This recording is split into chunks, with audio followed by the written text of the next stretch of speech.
Guys, magandang balita nga po ito para sa mga fans ni na Bossing Vic Soto at Vice Ganda. Bakit kanyo mga kaparokya? Dahil finally ay pasok na po ang pagsasamahan at pagtatambalan niya po ni na Bossing Vic Soto at Vice Ganda na The Greatest Showdown. Isa na po ito sa official entry ng Metro Manila Film Festival 2026. At yun nga po mga kaparokya, tila may pa-hint si Bossing Vic Soto na posibleng bumisita nga po siya sa katapat na programa ng Eat Bulaga na It's Showtime. Yan ang ilan sa pag-uusapan natin ngayong araw po mga kaparokya. But before we begin guys, ay magpapakilala po muna ako sa inyo. Ako si Mervin, ang tao sa likod ng YouTube channel na Kaparokya TV. Well, kamusta kayo mga kaparokya? Naway nasa mabuting kalagayan po kayo habang pinapanood nyo po ang video ko nito. So wala na po tayong patumpik-tumpik pa guys. Umpisahan natin sa papremyo na ibinahagi ng Eat Bulaga at sa ads count na lumabas para sa pananghaliang programa ng Iconic Trio. So focus lang po tayo today sa Eat Bulaga. So ngayon po meron po silang 135,000 total prizes given. So nung Lunes nga po ay 150,000 at no itong Martes ay 115,000, ngayong araw po ay 135,000 pesos. So 135,000 guys na ibinahagi ng Eat Bulaga. 35,000 dito ay sa segment na The Age is Right. 60,000 sa Sugod Bahay at 40,000 pesos lamang po sa Gimme 5. So wala pong nakasagot sa audience kanina at isa lamang po ang nasagot sa naglaro nga po sa jackpot round ng Gimme 5. So again, 40,000 lamang po sa Gimme 5 with a total of 135,000 pesos. May kita nyo po dito guys, yung halaga ng papremyo na ibinahagi sa bawat segment ng Eat Bulaga. Samantala guys, may good news at bad news po tayo when it comes sa advertisement ng Eat Bulaga at sponsor. So unahin natin yung bad news. Pero guys, yung bad news na ito ay pwede po nating sabihin na or pwedeng maging good news in the future. Bakit kanyo mga kaparokya? So kanina nga po ay nabawasan ang major sponsors ng Eat Bulaga. So bali ang sponsors na lang po ng Eat Bulaga para sa Sugod Bahay ay 6 na lamang. Hanabishi, Grain Smart, Bingo Plus, Umami Seasoning Mix, Oro Anti-Odor at Neozep. So nawala po dito ang Yakult at ang Flanax. Well, kapag may nawala ay meron at meron pong darating na big time sponsors. Well, alam naman po natin kapag nawala po ang mga sponsors, ibig sabihin ay tapos na nga po ang kontrata. And for sure, meron at meron pa pong babalik or merong darating na big time sponsor para sa nasabing segment. At yun nga po mga kaparokya, pagdating naman po sa advertisement ng Eat Bulaga ay buena mano araw po sa unang live episode sa linggong ito sapagkat meron po silang 65 TV ads. So tinalo po guys ng Eat Bulaga yung mga advertisement sa prime time tulad nga po nung programa ni Dingdong Dantes at Coco Martin na si Gabo.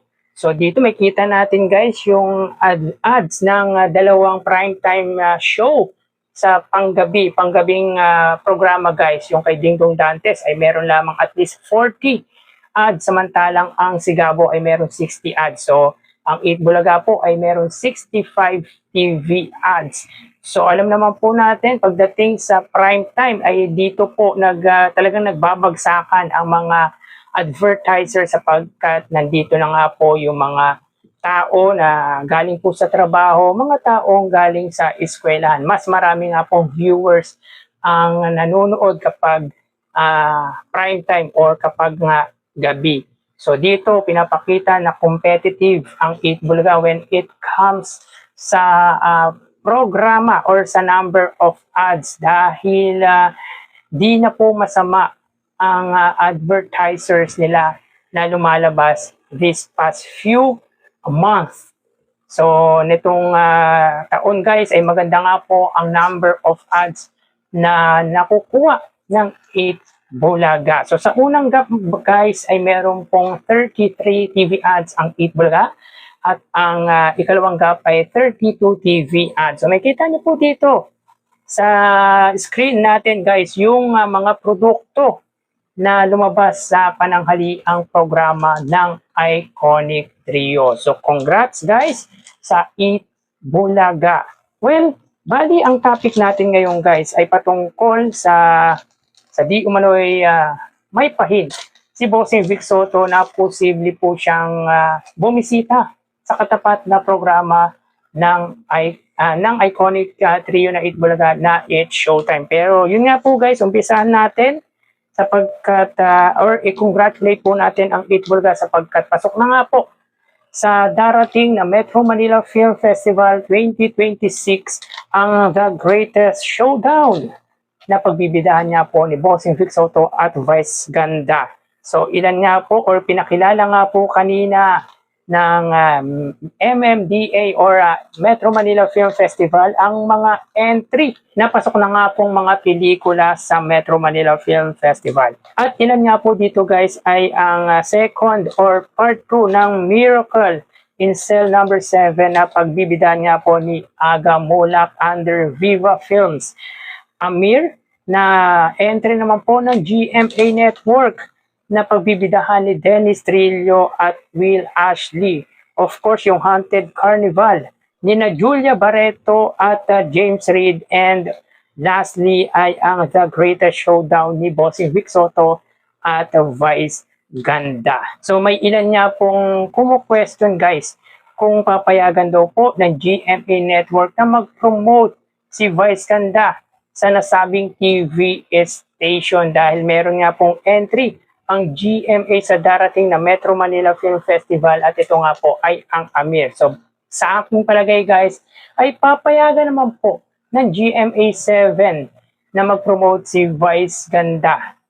Alam naman po natin na Black Timer ang It's Showtime sa GMA Network at binabayaran naman po ng It's Showtime yung kanilang Black Time agreement sa nasabing network. So, ibig sabihin guys ay kapag It's Showtime guys ay pwedeng mag-promote si Vice Ganda. Pero the rest guys ay imposible na pong makapag-promote si Vice Ganda. At yun nga po guys, may pa-hint si Bossing Vic Soto na posible pong bumisita or mag-guest nga po ito sa It's Showtime. Ganun din po guys, si Vice Ganda.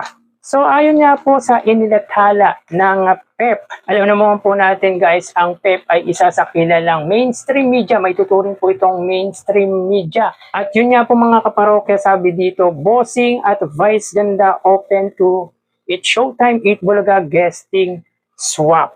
So posible bang mangyari ito guys? Posible naman po. Since meron na po silang entry ay mangyayari at mangyayari po ito. Hindi lang po natin alam kung kailan sapagkat syempre hindi pa po nag-i-start yung promoting ng mga pelikula para sa taong 2026 Metro Manila Film Festival. At since wala naman din naman pong kontrata si Bossing Vic Soto sa TV5, tanging ang 8 Bulaga lang naman po ang may kontrata sa TV5. Ganun din po ang It's Showtime sa GMA Network. Kaya hindi imposible na hindi po magbisita si Bossing at si Vice Ganda sa 8 Bulaga at sa It's Showtime. Kumbaga mayroon pong crossover na mangyayari. At kung mangyayari yan guys, sa unang or kauna-unang pagkakataon ay makikita po natin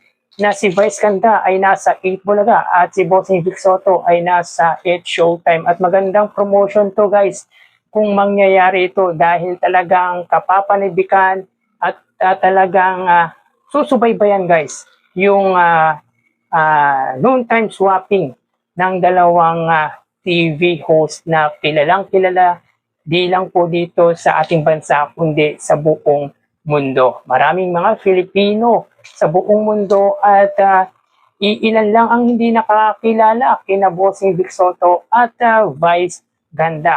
Kaya magandang promotion ito para sa dalawang noontime show host at dalawang magagaling mahuhusay na comedian dito sa bansa. At magiging big event guys kapag nangyari po yung guesting swap ng dalawang actors or comedian. So yun nga po mga kaparokya, malamang sa malamang ay magte-trending, mag-viral po at talagang sasabog na naman po ang social media kapag nag-guest ang isang bossing Vic Soto sa It's Showtime at ang Vice Ganda sa Eat Bulaga. At talagang pag-uusapan guys kapag nangyari nga po ito dahil bihira lang naman po mangyari na magsama sa isang pelikula. Dahil alam naman po natin guys, sa tagal ng panahon ay magkatapat nga po sina bossing Vic Soto at Vice Ganda. Hindi lang po sa noontime, kundi even sa movie. But ngayon po ay magkasama na nga po sila sa pelikula. And who have thought guys na mangyayari po ito? So ngayon po guys, totoo na po, napasok ang The Greatest Showdown ni bossing Vic Soto at Vice Ganda.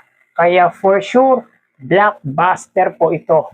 Magiging top grosser po ito guys sa darating na 2026 Metro Manila Film Festival. At kung papalarin guys ay posibleng masurpass or sabihin po natin malagpasan ang all-time top grosser na pelikula nga po ni Ding Dong Dantes at Marian Rivera na The Rewind na kumita nga po ng kulang-kulang 1 billion. So asahan natin guys kapag naging successful nga po yung pelikula ni Bossing at Vice Ganda, which is very optimistic po tayo guys sapagkat malaki nga po ang fan base ni Bossing at ni Vice Ganda. Di lang po yan guys ang Eat Bulaga at ang It's Showtime, kahit magaganda pa po ang kwento ng ibang pelikula na kalahok nga po sa Metro Manila Film Festival, I doubt